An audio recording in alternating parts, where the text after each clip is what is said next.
Baik. Assalamualaikum warahmatullahi wabarakatuh. Kami dari kelompok akan mempresentasikan hasil diskusi hasil kerjaan kami yang berjudul faktor-faktor knowledge management yang berpengaruh terhadap kinerja pendidikan Universitas Sriwijaya. Kelompok kami beranggotakan Ibnu Al-Muhaimin, Oki Alexander, Muhammad Al-Amin Bintang Sakti, sama Al-Faris Al-Smadiyah Wijaya. Next.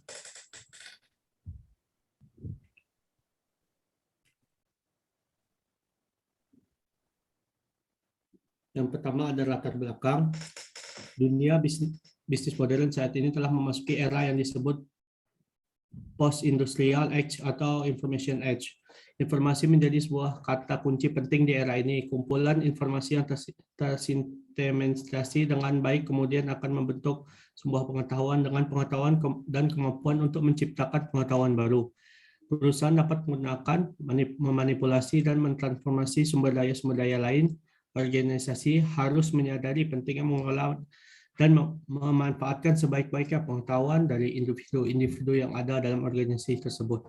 Sebagai aset organisasi, pengetahuan inilah yang pada akhirnya menjadi basis penting dalam jantung bisnis modern saat ini. Pengetahuan baik yang terkait dalam proses produksi, komunikasi, maupun bidang lainnya terus berkembang seiring berkembangnya organisasi. Pengelolaan pengetahuan sudah berlangsung sejak awal berdirinya sebuah organisasi.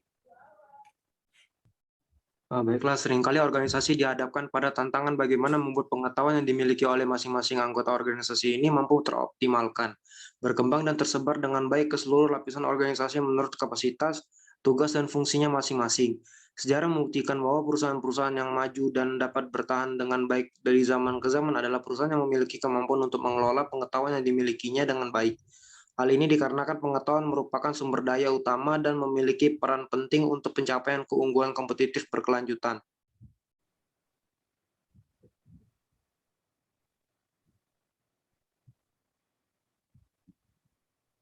Lalu selanjutnya tujuan 1. Untuk memperoleh bentuk hubungan kausalitas secara simultan, variabel, personal knowledge, job procedure, learning organization, dan teknologi terhadap kinerja tenaga pendidikan. Yang kedua, untuk memperoleh bentuk hubungan kausalitas secara parsial, variabel, personal knowledge, job procedure, learning organization, dan teknologi terhadap kinerja tenaga pendidikan. Yang ketiga, untuk memperoleh variabel yang memiliki hubungan kausalitas dominan terhadap kinerja tenaga pendidikan. Baik, untuk manfaat pertama bagi institusi. Penelitian ini merupakan masukan dan evaluasi bagi organisasi berkaitan dengan knowledge management dan kinerja tenaga kependidikan sehingga dapat dipergunakan untuk pengambilan kebijakan organisasi.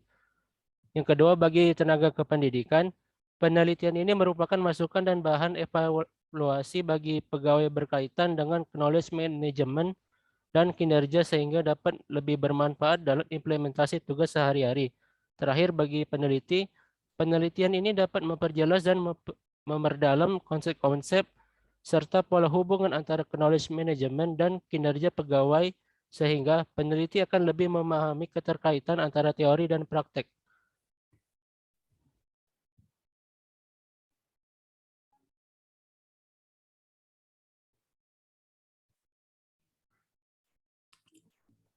Batasan masalah. Untuk menghindari agar penambahan tidak menyimpang, maka penulis membatasi proposal skripsi ini hanya membahas tentang faktor-faktor knowledge management yang berpengaruh terhadap kinerja tenaga pendidikan di lingkungan Universitas Sriwijaya Palembang. Tinjauan pustaka, konsep knowledge. 1. Konsep pengetahuan menurut Davenport dan Prusak. Davenport dan Prusak pada tahun 1998 membedakan pengertian antara data, informasi, dan pengetahuan, yaitu knowledge is neither data nor information, so it relates to both and the difference between these terms are often a matter of degree.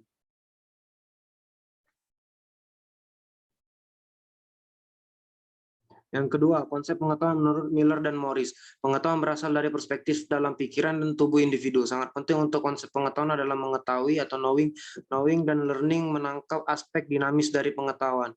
However, orang yang mengetahui dapat dikatakan proses actionable knowledge.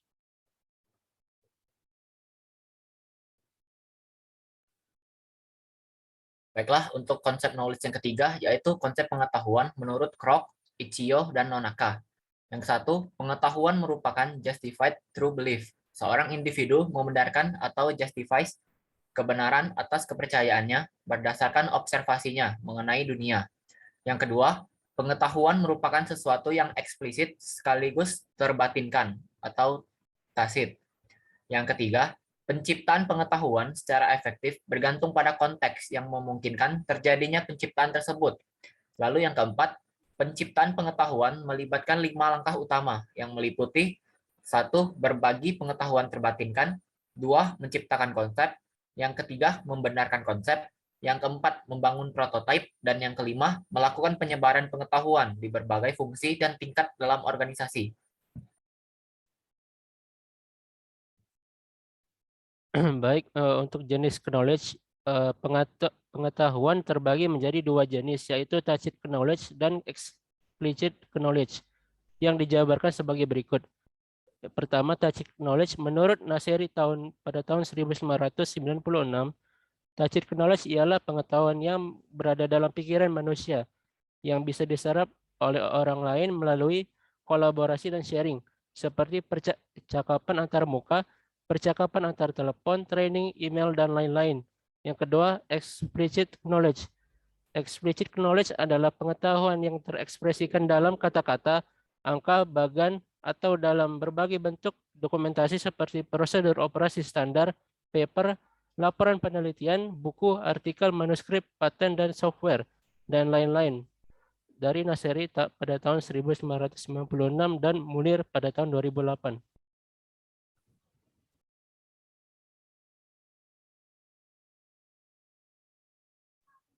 Konsep knowledge management. Definisi knowledge management sangat beragam karena konsep pengetahuan sendiri memiliki pengertian yang ambigu. Salah satunya menurut Dimitia dan Order tahun 1997 mendefinisikan knowledge management adalah pengaksesan, pengevaluasian, pengaturan, perorganisasian, penyaringan, pendistribusian informasi dengan cara-cara tertentu sehingga berguna bagi pemakai.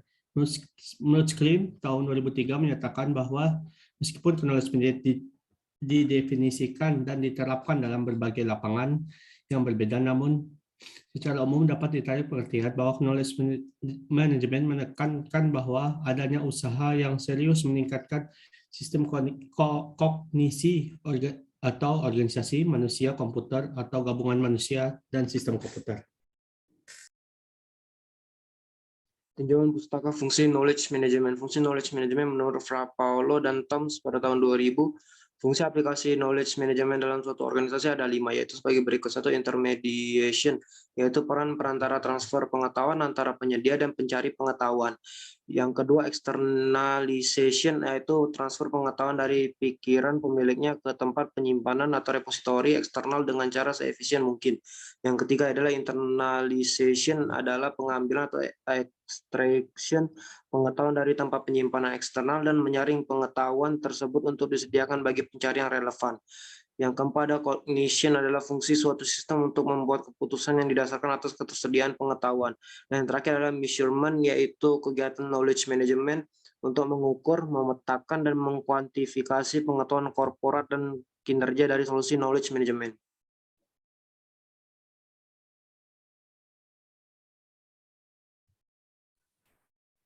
Yang selanjutnya, ruang lingkup penelitian. Sesuai dengan tujuan penelitian yang telah diuraikan sebelumnya, maka jenis penelitian ini adalah korelasional. Adapun pengertian korelasional atau survei menurut pendapat Silalahi pada tahun 2009 adalah menyelidiki nilai-nilai dari 2 atau lebih variabel dan menguji atau menentukan hubungan-hubungan atau relation atau antar-hubungan yang ada di antara mereka di dalam lingkup satu lingkungan tertentu. Penelitian yang dilaksanakan bersifat eksplanasi atau explanatory.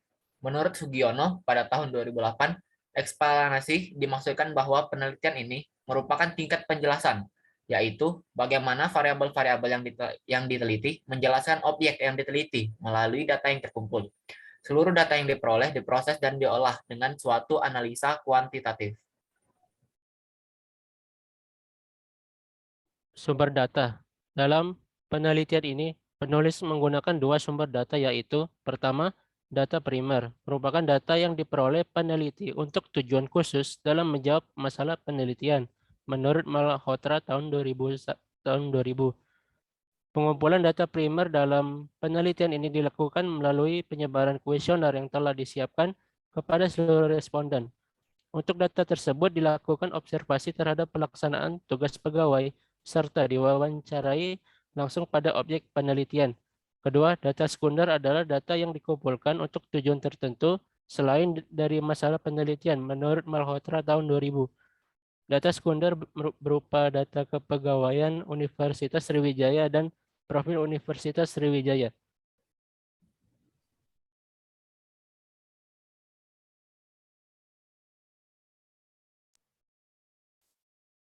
Populasi dan sampel. Populasi menurut Sugiono tahun 2008, populasi adalah wilayah generalisasi yang terdiri dari objek-objek yang mempunyai kualitas dan karakteristik tertentu yang ditetapkan peneliti untuk dipelajari dan kemudian ditarik kesimpulannya. Sampel merupakan bagian populasi yang akan diteliti sebagian jumlah dari karakteristik yang dimiliki populasi. Menentukan besar sampel untuk populasi lebih besar dari 1000 dengan tingkat kesalahan D sama dengan 5% dan tingkat kepercayaan 95% menggunakan rumus Slovin sebagai berikut. N adalah jumlah sampel yang dicari, N besar adalah jumlah populasi, E adalah margin error yang ditoleransi. Dengan demikian rumus di atas dapat dimasukkan ke dalam rumus sebagai berikut. N sama dengan N besar dibagi 1 tambah NE kuadrat. Selanjutnya adalah ada metode pengumpulan data. Adapun metode pengumpulan data yang penulis gunakan yaitu sebagai berikut. Yang pertama yaitu observasi. Observasi dilakukan dengan cara melihat secara langsung terhadap kegiatan yang sudah berjalan atau dilakukan oleh tenaga kependidikan Universitas Sriwijaya. Lalu yang kedua ada wawancara. Penulis mengumpulkan data dengan melakukan wawancara dengan tenaga kependidikan Universitas Sriwijaya.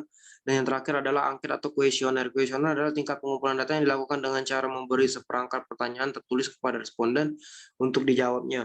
Dapat diberikan secara langsung atau melalui pos atau internet. Jenis angket ada dua, yaitu tertutup dan terbuka. Kuesioner yang digunakan dalam hal ini adalah kuesioner tertutup, yakni kuesioner yang sudah disediakan jawabannya, sehingga responden tinggal memilih dan menjawab secara langsung menurut Sugiono tahun 2008.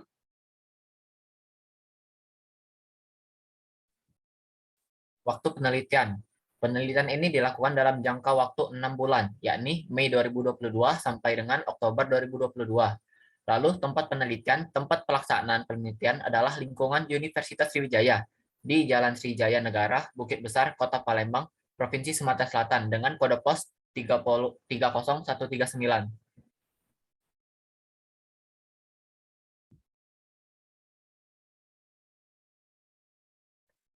Berikut jadwal penelitiannya. Pertama, persiapan penelitian pada bulan ke-1.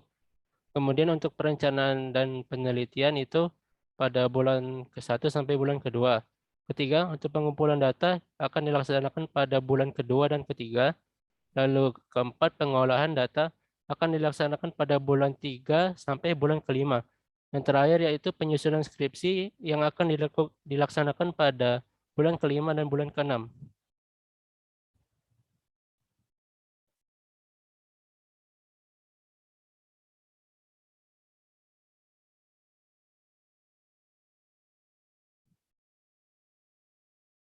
Sekian presentasi dari kelompok kami. Apabila ada kesalahan, mohon maaf. Assalamualaikum warahmatullahi wabarakatuh.